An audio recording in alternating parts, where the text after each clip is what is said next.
تو ٹیلی ویژن کا بھی ایسا ہی ہے. اب جو لوگ ٹی وی میں مثال کے طور پر ایک نیوز اینکر ہے, وہ خبریں پڑھ رہا ہے, سارے علماء یہ کہتے ہیں اس کی تنخواہ کیا ہے؟ حلال ہے, کیونکہ وہ نہ ڈرامہ بنا رہے ہیں نہ فلم ہاں سری حرام کام نہیں جائز ہو جائیں گے زمانے کی وجہ سے, کیونکہ آپ کہیں کہ چونکہ کفر کا غلبہ ہے تو اگر تھوڑی سی ہم نے پی لی تو کیا جا رہا ہے اس میں. مفتی صاحب نے کہا تھا چلتا ہے, یا ہم نے شراب بیچنا شروع کر دی, وہ تو عین شراب تو حرام ہے نا.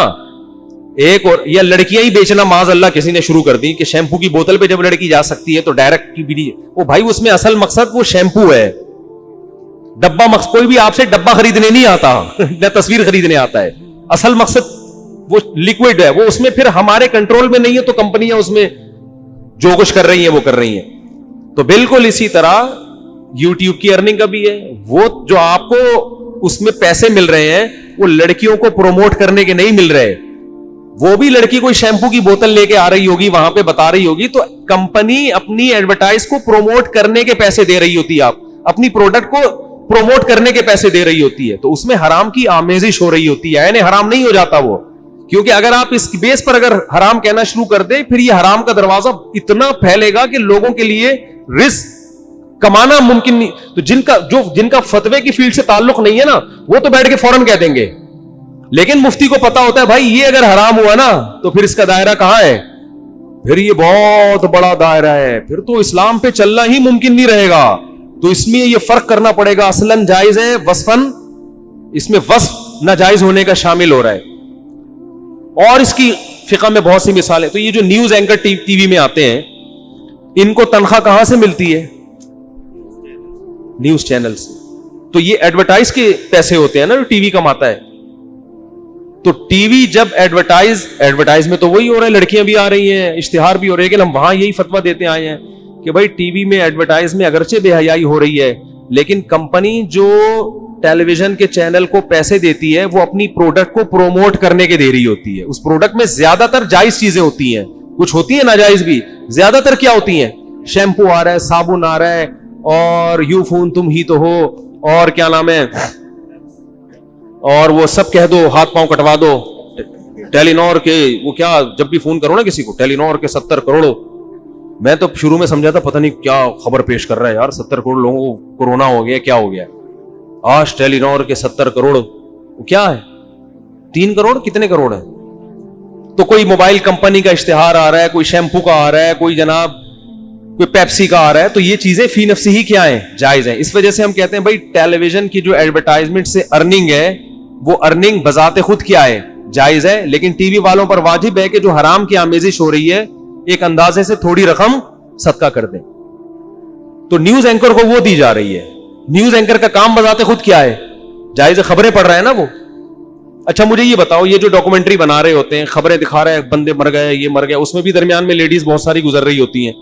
باپ کو چونکہ تم نے بغیر دوپٹے کے لیڈیز دکھائی ہیں لہذا تمہیں جو تنخواہ ملے گی وہ کیا ہوگی, حرام. وہ کہے گا بھائی میں یہ بندہ دکھا رہا ہوں, اور اگر لیڈیز بھی دکھا رہا ہوں تو اس کا مقصد خاتون کو نمایاں کرنا نہیں ہے, اس کے ساتھ کوئی مسئلہ ہو گیا بیچاری کے ساتھ, ٹھیک ہے نا. میرا مقصد اس بے حیائی کو پروموٹ کرنا, یہ اس کا ڈانس دکھانا نہیں ہے. میرا مقصد ہے یہ خاتون بیچاری لٹ گئی, ان کے ساتھ ڈاکو ان کا پرس چھین کے چلے گئے, جی محترمہ بتائیے کیسے ڈاکو آئے, کیسے گئے. تو ہم یہاں بھی اس کی ارننگ کو کیا کہیں گے, جائز. حالانکہ وہ بغیر دوپٹے کے تو ٹی وی میں آنا اس کے لیے جائز نہیں تھا. ہم کہیں گے مقصد معاشرے سے برائی کو ختم کرنا ہے. اس ڈرامے اور فلموں کو ہم اس لیے ناجائز کہتے ہیں ان کی ارننگ کو کہ وہ تو بذات خود ہے ہی غلط, اس کی تو ضرورت بھی نہیں ہے نا. اور دوسری بات یہ کہ ہم کمپنی جو اشتہار بنا رہی ہے جس میں عورتوں کا استعمال کر رہی ہے اس کو کے عمل کو پھر بھی ناجائز کہیں گے. بھائی دکاندار تو مجبور ہے نا شیمپو کی بوتل بیچنے پر, لیکن شیمپو کی بوتل بنانے والا وہ تھوڑی مجبور ہے اس پر لڑکی کی تصویر چھاپنے پر. وہ نہ چھاپے نا, وہ کیوں چھاپ رہا ہے, وہ کمپنی تو مجبور نہیں ہے نا. ان کو بہرحال گناہ ہوگا, لیکن یہ سب چیزیں اس وقت ہوں گی جب یہ سارے چیزیں کس کے کنٹرول میں ہوں, یا آپ کے کنٹرول میں ہوں. تو نیوز اینکر کی تنخواہ کو بھی جائز. ہاں ڈراموں فلموں میں لڑکیاں ناچ رہی ہیں اور جو بھی بے حیائی کے سین آ رہے ہیں اس میں اس لیے ہم اس کو ناجائز کہیں گے کہ بھائی آپ کو تنخواہ اگرچہ جائز ارننگ سے دی جا رہی ہے, لیکن جس کام کے عوض میں دی جا رہی ہے وہ کام کیا ہے, وہ کام ناجائز. جیسے ایک آدمی سے آپ کہو بندے کو مار کے آ جاؤ میں تمہیں حلال آمدن سے دوں گا, تو آپ اگرچہ حلال سے دے رہے ہیں لیکن جس کام کے بدلے میں دے رہے ہیں وہ کام کیا ہے؟ تو ناچنے والی عورتوں کی آمدن حرام ہے، چاہے کوئی آدمی اپنے خون پسینے کی کمائی سے دے رہا ہو، اس لیے کہ کام ہی ناجائز ہے. سمجھتے ہو کہ نہیں سمجھتے؟ اسی طرح بینکنگ میں پہلے تو علماء یہ کہتے تھے کہ بینک میں کسی بھی طرح سے جاب کرنا حرام ہے، لیکن اب بینک کا کام سود کے علاوہ بھی درجنوں کام ہو گئے ہیں. اب بینک میں جو آدمی صرف جو چوکیدار ہے، اب بہت سے علماء کہتے ہیں بھائی اس کی تنخواہ حرام نہیں ہو سکتی، اس لیے کہ بینک کی وجہ صرف سودی لین دین کے لیے نہیں ہے. بینک بہت سارے اور ایسے کام کر رہا ہوتا ہے جو فی نفسی ہی جائز کام ہوتے ہیں، وہ بہت ساری سروسز دے رہا ہوتا ہے لوگوں کو. تو بینک میں اس کی تنخواہ تو حرام ہے جو کسی بھی طرح سے سودی لین دین میں یا سودی لکھت پڑھت میں ملوث ہے.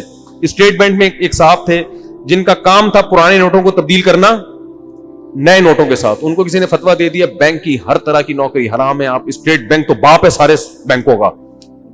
تو جب وہ علماء کے پاس گئے انہوں نے کہا بھائی آپ کا سود سے نہ کوئی لینا نہ دینا، پرانے نوٹ تبدیل کرنے کس کے ذریعے؟ نئے نوٹوں سے. تو اس کا کیا، یہ تو قوم کی ضرورت ہے یا نہیں ہے؟ تو یہ تو ایک کام ہے جو صحیح کام لگایا ہے بینک نے، حکومت نے آپ کے ذمے. تو اس لیے مسائل مفتیوں سے پوچھا کریں. ہر آدمی معاشرے میں کیا بنا ہوا ہے؟ فنٹر. تو بہت گہرائی میں جا کے ایک ایک چیز کو، اور جو آپ کو خرابیاں نظر آ رہی ہیں نا کہ یار یہ جائز ہو گیا تو اس کا مطلب یہ صحیح ہو گیا، تو بھائی وہ اس لیے ہے کہ معاشرے میں شر غالب ہو رہے. تو اب آپ کو ہر چیز میں مختلف پہلو دیکھنے. ایک صاحب نے مجھے کہا آپ یوٹیوب کی ارننگ کو علیہ اطلاق حرام کہہ دو تاکہ بے حیائی کا جڑ سے کیا ہو جائے؟ خاتمہ. میں نے ان سے کہا اگر ہم علیہ اطلاق حرام کہہ دیں نا تاکہ یوٹیوب پہ ایڈورٹائز جڑ سے ہی ختم ہو جائیں، تو بہت سے لوگوں کا ایمان جڑ سے کیا ہوگا؟ جن کو جو بے روزگار تھے اب گاؤں دیہاتوں میں کھانے کی ویڈیو بنا بنا کے لوگ ڈال رہے ہیں، ان کی ہزاروں لاکھوں کی ارننگ شروع ہو گئی. بہت سے بے روزگار لوگوں کو روزگار مل گیا. تو میں نے کہا یہ اپنی جگہ رکھ کے سوچو کہ آپ کے پاس کوئی آمدن کا ذریعہ نہ ہوتا اور آپ اس سے کما رہے ہوتے، پھر آپ آ کے کہتے حرام کہہ دو تاکہ جڑ سے کیا ہو جائے؟ ختم ہو جائے. تو علماء کی یہ بھی ذمہ داری ہوتی ہے کہ فتوے میں بیلنس ہونا چاہیے، ایسا طریقہ ہونا چاہیے کہ بھائی اس کا معاشرہ اس تحمل بھی ہے یا نہیں ہے. تبھی دیکھو فقہا کے اختلاف کا بھی فائدہ اٹھایا جاتا ہے. مثال کے طور پر ایک مثال بیان کر کے میں بات کو ختم کرتا ہوں. امام ابو حنیفہ رحمۃ اللہ علیہ کا قول یہ ہے کہ اگر کوئی آپ نے ایسی چیز بیچی، کسی کو فروخت کی جو بذات خود گناہ کے لیے نہیں ہے بلکہ وہ گناہ میں بھی استعمال ہو سکتی ہے اور حلال میں بھی، تو وہ ہر ایک کو بیچ سکتے ہو آپ. میں ایک آسان مثال سے، انگور ہے، انگور سے شراب بھی بنتی ہے کہ نہیں بنتی؟ دو آدمی میرے پاس آئے انگور لینے کے لیے، میں نے انگور بیچ دیے، پروفٹ لے لیا. اللہ مجھے کیا پتا یہ کیا کر رہے ہیں. مسئلہ یہاں اختلافی ہوگا. آپ کو پتا ہے یہ آدمی مجھ سے انگور خرید رہا ہے شراب بنانے کے لیے، آپ کو کیا اس بات کا علم ہے؟ یہاں امام ابو حنیفہ کہتے ہیں پھر بھی انگور بیچنا جائز ہے اور یہ گناہ میں تعاون نہیں سمجھا جائے گا، اس لیے کہ شراب بنانا اس کا اپنا عمل ہے. آپ نے اس کو مجبور تو نہیں کیا نا شراب بنائی ہے، اگرچہ آپ کو پتا ہے. تو یہ تعاون گناہ میں تعاون نہیں کہلائے گا، اس لیے کہ انگور بذات خود ایک حلال چیز ہے. گناہ میں تعاون جب کہلائے گا جب آپ اس کو یہ بتائیں کہ یہ انگور ہے شراب بنانے کے لیے، میں طریقہ بتا دوں یہ کیا کہلائے گا گناہ میں؟ یا آپ اس کو ترغیب دے رہے ہو بہترین بناؤ، ٹھیک ہے نا، بہت اچھا کر رہے ہو.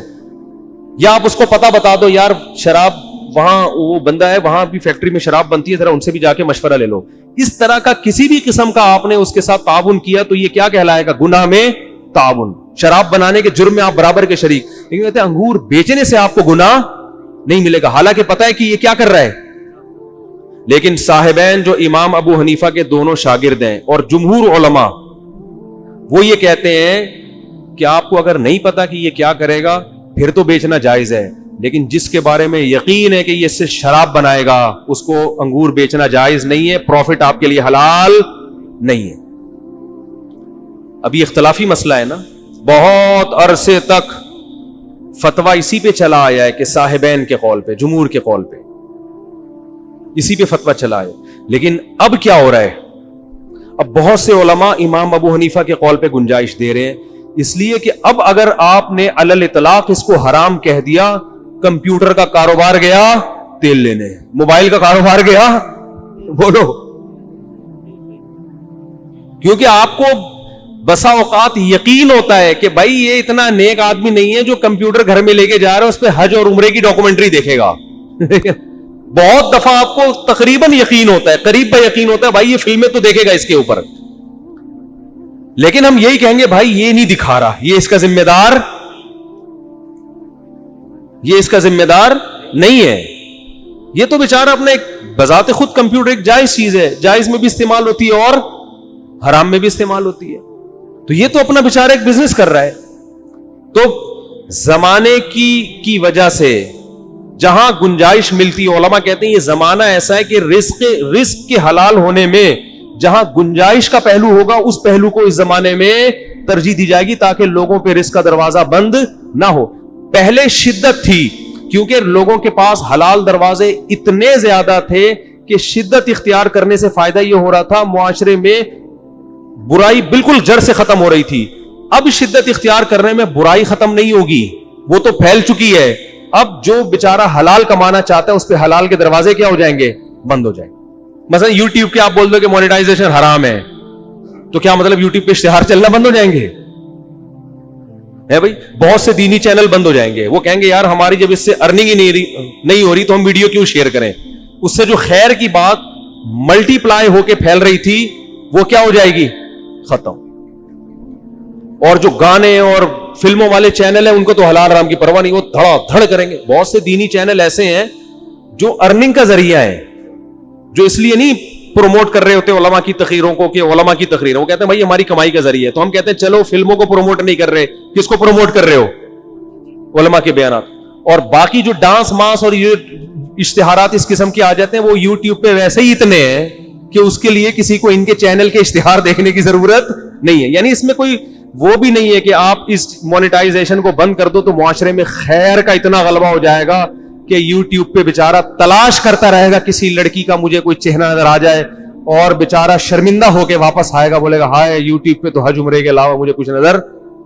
تو اب حکمت اور مصلحت کا تقاضا کیا ہے, بھائی اس پہلو کو ترجیح دو, اس پہلو کو نظر انداز کرو. کوئی اپنے طور پر تقوی کی انتہا کو پہنچے اور کہے نہیں بالکل نہیں, تو بہت اچھی بات ہے. سمجھتے ہو بات کو؟ تو ایسے ہی جیسے ہم ڈاکٹر ذاکر نائک کو مشورہ دیں گے لیڈیز کو کمرے سے باہر نکال دو, یہ سب کو ادھر بٹھاؤ, درمیان میں تمبو, کیا پتا یہ ٹکٹکی باندھ کے بندہ آیا ہے میں ڈاکٹر ذاکر نائک سے توحید سیکھنے آ رہا ہوں اور اصل میں آیا ہوں اپنی سیٹنگ کے چکر میں, امکان تو ہے نا. ڈاکٹر ذاکر نائک بولے گا ابے تو تھوڑی دیر کے لیے اپنی فلسفے کو ایک طرف رکھ لے, جو دعوت پھیل رہی ہے نا یہ اس کا بیڑا غرق ہو جائے گا. تو چھوٹے فساد کو برداشت کیا جائے گا بڑے فساد سے بچنے کے لیے. اسی وجہ سے میری ایک ناقص رائے ہے کہ اس زمانے میں کم از کم جمعے کی نماز میں خواتین کو مسجد میں آنے کی اجازت دینی چاہیے. وجہ اس کی یہ کہ جب فقہاء نے پابندی لگائی تھی اس وقت عورتیں کہیں بھی نہیں جاتی تھیں, گھر سے باہر نکلنے میں واقعی فتنے کا اندیشہ تھا. تو بہتر یہی تھا کہ گھر میں ہی پڑھے, کیونکہ شریعت میں عورت کے مسجد میں آنے کی ترغیب تو سرے سے ہے ہی نہیں. تو بھائی جب ترغیب بھی نہیں تو گھر میں رہو. اب عورت دنیا کی ہر جگہ جا رہی ہے.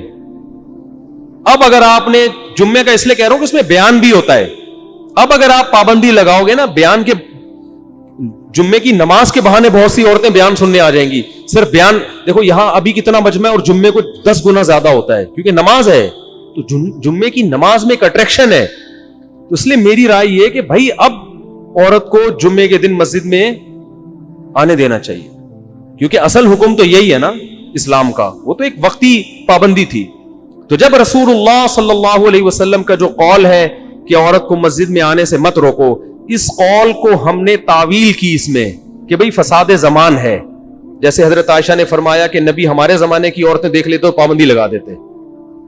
تو امی عائشہ نے نبی کے قول کی تعویل کی نا کہ بھئی یہ اس صورت میں ہے کہ فساد کا اندیشہ نہ ہو. اب چونکہ فساد کا اندیشہ ہے تو اب پابندی لگ سکتی ہے. اسی بیس پہ امام حنیفہ نے بھی فتویٰ دیا کہ نہیں جانا چاہیے. تو میں یہ کہہ رہا ہوں کہ جب نبی کے قول کی تعویل کی جا سکتی ہے تو امام ابو حنیفہ کے قول کی تعویل کیوں نہیں کی جا سکتی کہ بھئی انہوں نے روکا اس لیے تھا کہ اس زمانے میں نہ آنے میں فساد تھا. اب ہم نہ آنے میں آنے میں فساد تھا, اب ہم دیکھیں گے کہ آنے میں فساد ہے یا نہ آنے میں. آپ کہہ سکتے ہیں جب اس زمانے میں آنے میں فساد تھا تو اب کیوں نہیں ہے. میں کہتا ہوں اب یقیناً ہے, لیکن اب نہ آنے میں دوسری نوعیت کا فساد اور زیادہ ہے. دین سیکھنے کے راستے کیا ہو گئے؟ بند. لیکن ہمارے علماء پتہ کیا دیکھتے ہیں؟ اپنے گھروں کی خواتین کو دیکھ رہے ہیں. نہیں بھائی یہ تو مسجد ایک دن بھی نہیں گئی لیکن پھر بھی ماشاءاللہ اتنی نہیں گئی ہے بھائی. وہ یہ دیکھ رہے ہوتے ہیں ارے میری تو بچی ماشاءاللہ ایک دن مسجد نہیں گئی پھر بھی ماشاءاللہ کیا ہے. ارے بھائی آپ باہر نکل کے ان کو دیکھو, گلی محلے میں جو رہتے ہیں, آپ کالج یونیورسٹیوں میں جاؤ, آپ کو پتا چلے گا ابھی دوپٹے کا مسئلہ نہیں ہے, ابھی کلمے کا مسئلہ بنا ہوا ہے. مسجد سے لنک کیا ہو گیا؟ ختم. یونیورسٹیوں میں پروفیسر ان کو ایتھیزم سکھا رہے ہیں, الحاد سکھا رہے ہیں, لڑکے بے حیا بنا رہے ہیں. مسجد میں امام کی تقریر ایک ایسی چیز تھی جس میں ان کو اللہ رسول سننے کا موقع ملتا تھا, وہ دروازے آپ نے بند کر دیے.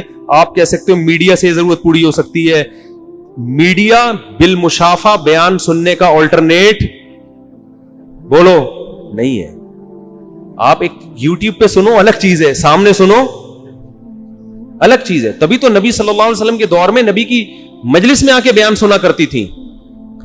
تو یہ میں اس لیے عرض کر رہا ہوں کہ جتنے لوگ بھی اعتراض کرتے ہیں, اب دیکھو بڑے بڑے علماء ہر محفل میں اس طرح کی جگہوں پہ جاتے ہیں. بعض علماء جاتے ہیں, حکومت نے بلایا ہے, وہاں کچھ منکرات بھی ہوتے ہیں, وہ برداشت کرتے ہیں. یار بڑے ہدف کے لیے چھوٹی چیزوں کو کیا کیا جائے گا؟ اوائڈ کیا, برداشت کیا جائے, کوئی بات نہیں, نظر انداز کرو. تو لیکن صرف دنیاوی مفاد کے لیے گناہ کی محفل میں جانا یہ بالکل حرام. جیسے شراب خانے میں جانا تاکہ مجھے بھی تھوڑی سی مل جائے, یا ویسے ہی غلط ہے نا. آپ شراب خانے میں اس لیے جا رہے ہو, شرابیوں کو تبلیغ کروں گا, پھر کون ناجائز کہے گا بھائی؟ پھر آپ کہو یار وہ مولانا صاحب وہاں شراب خانے میں بیٹھے ہوئے تھے بھائی, تو بھائی وہ تبلیغ کرنے گئے ہوئے تھے وہاں پہ. تو اس لیے تھوڑا سا براڈ مائنڈیڈ اس زمانے میں بن جاؤ. تو میں کہہ رہا تھا خلافت عثمانیہ سے جو بڑی مسٹیک ہوئی ہے نا اس زمانے میں, وہ یہی ہوئی ہے, وہ زمانے کے ساتھ انہوں نے اپنے آپ کو زمانے کے حساب سے وہ کیا کہتے ہیں ماڈرن نہیں کیا زمانے کے حساب سے. یورپ ترقی کر رہا تھا, وہ وہی پرانی باتیں. نبی نے وہی تلواریں چلائی ہیں نا جو مشرکین کے پاس تھیں. اب وہ توپے لے کر آ رہا ہے آپ کو, چونکہ ہمارے نبی نے تلوار سے جنگ لڑی, ہم تلوار سے جائیں گے, ایسا نہیں ہوتا بھائی. تو آپ کو اسلام دشمن کے مقابلے میں کھڑے ہونے کے لیے وہی تیاری کرنی پڑے گی جو آپ کا دشمن کر رہا ہے. خلافت عثمانیہ سے جو بہت بڑی مسٹیک ہوئی, انہوں نے اس طرف توجہ نہیں دی, اور پھر اللہ کی عادت ہے دنیا اسی کو سلام کرتی ہے جو دنیا میں کامیابی کے اسباب اختیار کرتا ہے, چاہے وہ مسلمان ہو یا کافر. آپ اگر زہر کا پیالہ پیو گے تو کتنے بڑے تہجد گزار مر جاؤ گے, جم جاؤ گے تو کتنے برے ہو پھر بھی طاقتور ہو جاؤ گے. یہ دنیا کا اصول ہے, سمجھ رہے ہو, دنیا کا اصول ہے, یہ اللہ کا بنایا ہوا نظام ہے. تو خلافت عثمانیہ نے پریس نہیں بنایا, اس کا نتیجہ نکلا یورپ کا لٹریچر دھڑا دھڑ چھپ کے دنیا میں پھیل گیا. لوگ ان کے نظریات سے, خود ترکی مسلمانوں کے ہاتھ سے نکل گیا, ترک قوم ہاتھ سے نکل گئی, خلافت کا بیڑا غرق ہو گیا. افسوس اس پر ہے, ہمارے ایک استاذ بڑی خاندانی بات کرتے ہیں, فرماتے ہیں کہ ہم لوگوں میں بڑی غلطی یہ ہے کہ ہم جو غلطی کرتے ہیں ایک تو اس کو مانتے نہیں ہیں, پھر وہی غلطی ہم دہرا کے جب شکست ہوتی ہے تو پھر اس شکست کو شکست نہیں مان رہے ہوتے, بلکہ اس شکست کو فتح مان رہے ہوتے ہیں. کیا مان رہے ہوتے ہیں؟ یار دیکھو لٹ گیا, دیکھا اللہ. مثال کے طور پر آپ کو منع کیا بھائی احتیاط کرو, اس گلی سے نہ گزرو, یہاں ڈاکو ہیں. اب آپ مذہب کا غلط استعمال کرو گے. یہ میں جزیہ بیان کر کے قانون سمجھا رہا ہوں, یہ ہر جگہ اپلائی ہوتا ہے. آپ کو کہا اس گلی سے مت گزرو, یہاں کون ہوتے ہیں؟ ڈاکو. آپ نے مذہب کا پہلے تو غلط استعمال کریں گے آپ. بھائی مذہب تو انسان سے خوف نکالتا ہے.